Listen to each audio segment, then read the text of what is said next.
በህይወታችን ውስጥ የምንሞክራቸው አቋራጭ መንገዶችና ላዩን ብቻ የሚያክሙ መፍትሄዎች ለምን ሁልጊዜ የማይሰሩ ይመስለናል? እስቲ አስቡት። ምን ያህል ጊዜ ነው አዲስ ነገር ሞክረን ወዲያው ወደ ቀድሞ ልማዳችን የምንመለሰው? ዛሬ በዚህ ዳሰሳችን እውነተኛ እና ዘላቂ ስኬትን ከውስጥ ወደ ውጭ እንዴት መገንባት እንደምንችል የሚያሳየንን መንገድ አብረን እንመረምራለን። እንግዲህ የዛሬው የጉዞአችን ቅደም ተከተል ይህን ይመስላል። ከፈጣን መፍትሄዎች ማታለልን ጀምርና ስለ አመለካከት ወይም ፓራዳይም ኃይል፣ ስለ ብስለት ደረጃዎች እንዲሁም ስለ ውጤት እና የማምረት አቅም ሚዛን ከተነጋገርን በኋላ ወደ መጀመሪያው ልማድ እንገባለን። ዝግጁ ናችሁ? ይህ ማብራሪያችን ሙሉ በሙሉ የተመሰረተው በስቴፈን ኮቪ እጅግ ታዋቂና ተአማኒነት ባለው ሥራ ላይ ነው። እውነቱን ለመናገር ይህ መጽሐፍ እውነተኛ ግላዊ ለውጥ ለማምጣት የሚያስችል ድንቅ የሕይወት መመሪያ ነው ብንል ማጋነን አይሆንም። አንደኛ፣ የፈጣን መፍትሄዎች ማታሌ። እስቲ ይህንን በጣም ዘመናዊ የሆነ ብስጭ እንመልከት። ብዙ ጊዜ ጠዋት ተነስተን የዕለት ሥራዎቻችንን እናከናውናለን፣ ያሰብነውን ግብ እናሳካለን። ነገር ግን ማታ ስንተኛ አሁንም በውስጣችን የሆነ ባዶነት ይሰማናል አደል? ወዲያውኑ ደግሞ ቀጣዩን ፈጣን ማስታገሻ መፈለግ እንጀምራለን። ለበርካታ አስርተ ዓመታት የስኬት መጽሐፍት ሲነግሩን የነበረው የስብዕና ስነ ምግባር ወይም የፐርሶናሊቲ ኢቲክስ ላይ እንድናተኩር ነው። ይህ ማለት ሰዎችን በማሳመንና በውጫዊ ገጽታ ላይ ብቻ የተመሰረተ ልክ እንደ ጭንብል ማለት ነው።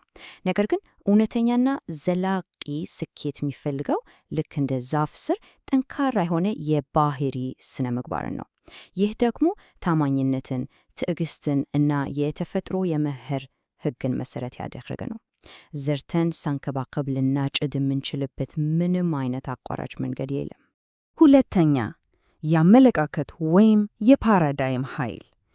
ያንን ጠንካራ የባህሪ ስነ ምግባር ለመገንባት እኮ በመጀመሪያ ዓለምን የምንመለከትበትን የውስጥ መነጽር በጥልቀት መመርመር ግድ ይለናል።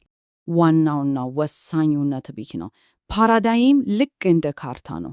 አስቡት፣ የዲትሮይትን ካርታ ይዛችሁ በቺካጎ ከተማን ለመጓዝ ብትሞክሩ ምን የሚፈጠር ይመስላችኋል? ምንም ያህል እውነታዊ አስተሳሰብ ቢኖራችሁ እና ምንም ያህል በፍጥነት ብትጓዙ በፍጥነት ወደ ተሳሳተ ቦታ ከመድረስ ውጪ ትክክለኛውን መዳረሻ ላይ በፍጹም አትደርሱም። ካርታው ራሱ ተሳስተዋልና።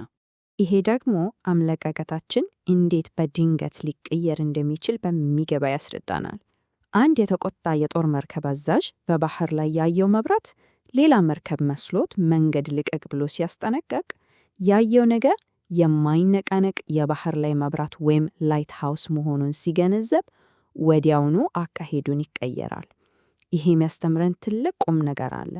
መርሆች እኛ ልንሰብራቸው የማንችላቸው የማይነቃነቁ የተፈጥሮ ሕጎች ናቸው። ሶስተኛ፣ የብስለት ደረጃዎች። አሁን ደግሞ የጽንሰ ሐሳብ ወደ ተግባራዊ እድገት እንዴት እንደሚሸጋገር እንመልከት። ራሳችንን ከእነዚህ የማይነቃነቁ መርሆች ጋር ማሰለፍ የምንችለው እንዴት ነው? የእውነተኛና የሰበት ሕግን የሚፈታተን ለውጥ የሚመጣው የእውቀት ማለትም ምን ማድረግ እንዳለብን ማወቅ፣ የክህሎት ማለትም እንዴት ማድረግ እንዳለብን ማወቅ እና የፍላጎት ወይም ደግሞ የማድረግ ጉጉት መገናኛ ነጥብ ላይ ልማድን ስንገነባ ነው። እነዚህ ሶስቱ ነገሮች በአንድ ላይ ሲገናኙ ብቻ ነው እውነተኛ ለውጥ የሚፈጠረው። እንግዲህ እነዚህ ልማዶች እኛን በብስለት የእድገት ደረጃ ላይ በቅደም ተከተል ያራምዱናል። እንዴት? ከጥገኝነት ተነስተን በሌሎች ላይ ከመደገፍ ወደ ገለልተኝነት ወይም በራሳችን ወደ መቆም ያሸጋግሩናል። በመጨረሻም ክህሎቶቻችንን አጣምረን ወደምንሰራበትና አብረን ወደምናድግበት የጋራ የመደጋገፍ ደረጃ እንደርሳለን። አራተኛ፣ የውጤት እና የማምረት አቅም ሚዛን። ያንን መጀመሪያውን እርምጃ ከመውሰዳችን በፊት ግን ውጤታማነትን ሳይቃጠሉ እና ሳይዝሉ ለማስቀጠል የሚያስፈልገውን እጅግ ስስ የሆነ ሚዛን መረዳት በጣም አስፈላጊ ነው። ይህ ሚዛን በሁለት ነገሮች መካከል ያለ ነው። ፒ እና ፒሲን ብላቸው። ፒ ማለት የምርት ውጤት ወይም እኛ የምንፈልገው ወርቃማው እንቁላል ሲሆን ፒሲ ማለት ደግሞ የማምረት አቅማችን ነው።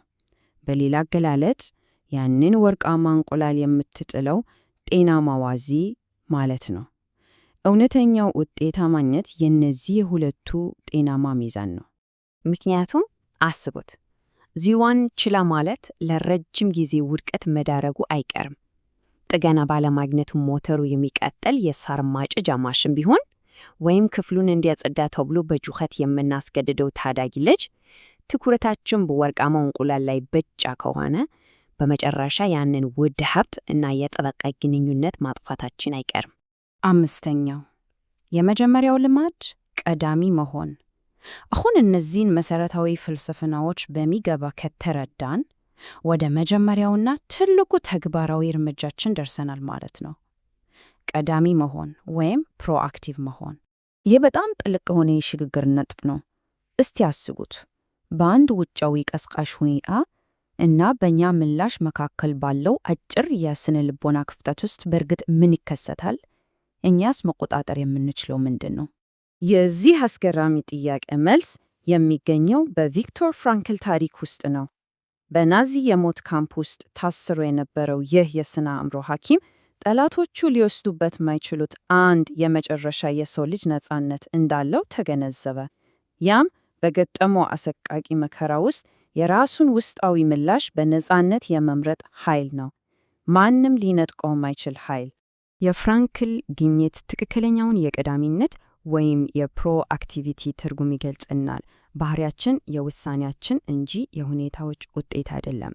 የአየር ንብረቱ ወይም የሌላ ሰው ስሜት ቀናችንን እንዲቆጣጠረው ከመፍቀድ ይልቅ ስሜቶቻችንን በጥንቃቄ ለመረጥናቸው እሴቶች ማስገዛት አለብን። እኛ ነን የራሳችን ሕይወት ሹፌሮች።